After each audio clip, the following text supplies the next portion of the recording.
Oke Sobat YouTube, kembali lagi di channel ini. Di pembahasan video kali ini, gue bakalan membahas tentang Hanma Suji. Kenapa dia mengikuti Kisaki seperti komentar dari Ken Kaneki. Terus satu lagi, dari Saiful Anwar. Kekuatan bertarung dari Kisaki itu seperti apa? Dan kenapa banyak yang takut sama Kisaki? Izana aja mau dimanfaatkan oleh Kisaki. Sebenarnya sih bukan dimanfaatin ya, tapi emang Kisaki memiliki pemikiran yang cerdas dan gak ada obat lah. Dia juga ahli dalam mengatur rencana. Sebelumnya konten ini bakalan full spoiler. Kalau ada yang keberatan dengan spoiler, kalian bisa tutup video ini. Tapi kalau kalian gak masalah sama yang namanya spoiler, bisa dilanjut. Oke, tanpa basa-basi langsung aja simak videonya Kisaki dan Hanma Suji Tokyo Revengers. Sebelum dilanjut, gue mau minta dukungan nih ke kalian dengan cara subscribe channel ini karena bakal memberikan semangat ke channel ini dalam membuat video. Nyalain juga notifikasinya supaya misal ada video baru kalian langsung dinotif. Terima kasih. Pertama-tama Hanma Suji dulu nih. Kenapa dia itu selalu mengikuti Kisaki? Sebelum itu, buat kalian yang belum tahu tentang Hanma Suji, ini orangnya. Dia adalah pria dengan tinggi badan 192 cm, umurnya 16 tahun. Hanma pertama kali muncul pada saat chapter 22, saat dia menjadi pemimpin sementara dari geng Mobius. Dia menjadi pemimpin sementara geng Mobius karena Osanai tertusuk oleh Pachin. Dan gak cuman Mobius, dia juga menjadi pemimpin di geng selanjutnya Valhalla. Ya sebenarnya sih pemimpin sementara aja sih, karena Valhalla nggak punya pemimpin. Valhalla adalah geng yang sudah dipersiapkan Kisaki untuk Maiki nantinya. Valhalla sendiri nggak punya pemimpin, tapi Hanma Suji yang menjadi pemimpin mereka untuk sementara. Sebenarnya pemimpin dari geng Valhalla adalah Kisaki sih, tapi Kisaki sedang menyusup ke Toman untuk menjalankan rencana yang telah dia buat. Setelah Valhalla kalah pun, Hanma Suji mengikuti Kisaki di Toman. Hanma memiliki keterikatan dengan Kisaki. Banyak yang bilang dan berteori bahwa Hanma seorang pelintas waktu juga seperti Takemichi. Gak heran Hanma Suji dan Kisaki selalu terikat, karena Hanma butuh otak dan perencanaan dari Kisaki, sementara Kisaki butuh Hanma karena secara dia memiliki kemampuan bertarung yang lumayan.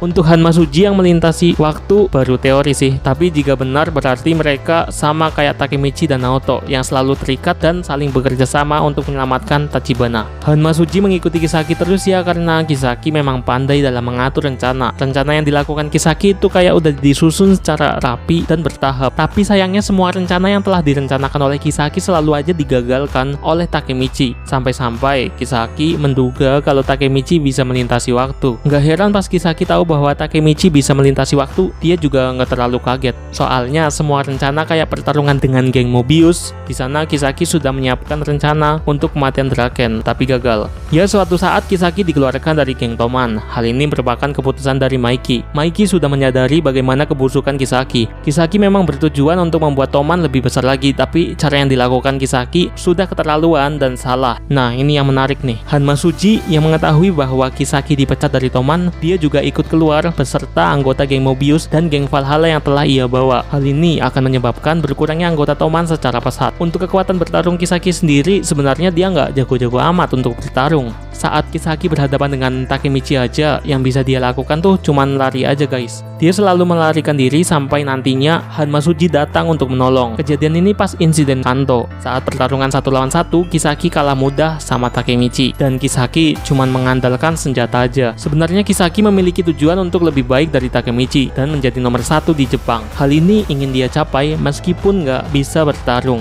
Kisaki tapi nggak putus asa akan hal itu karena dia yakin tujuan tersebut bisa dia capai meskipun hanya mengandalkan otaknya aja untuk menuju ke puncak. Kisaki melakukan hal tersebut ternyata demi cewek coy. Dia kan teman masa kecil Hina nih, dan dia juga kebetulan menyukai Hina sejak SD, tapi Hina lebih menyukai Takemichi. Sejak saat itu Kisaki ingin menjadi yang terbaik dan lebih baik dari Takemichi. Dan setelah dewasa Kisaki melamar Hina, padahal dia sudah terbaik di Toman, tapi alhasil dia ditolak. Inilah yang menyebabkan masa depan Tachibana Hinata selalu mati. Itu semua ya karena perbuatan Kisaki yang selalu berulang kali membunuh Hina di masa depan karena alasan yang sama, yaitu ditolak. Takemichi sebenarnya sangat respect ke Kisaki. Dia mengakui kehebatannya. Secara gitu kan Kisaki dapat mencapai tujuannya padahal dia nggak bisa melakukan time leap. Dia berhasil menjadi top teratas hanya dengan satu kesempatan hidup aja. Meskipun cara yang dia lakukan salah, tapi dia memiliki kecerdasan yang luar biasa untuk mencapai hal itu coy. Ya sebenarnya orang-orang yang mau dimanfaatkan Kisaki itu bukan karena takut atau gimana sih, seperti komentar dari Saiful Anwar tadi, tapi karena kemampuan yang Kisaki miliki. Oke, sekian video singkat kali ini. Terima kasih buat kalian yang udah nyimak sampai habis. Jangan lupa like video ini, subscribe buat yang belum, share juga bagi yang berkenan. Sampai jumpa di video selanjutnya.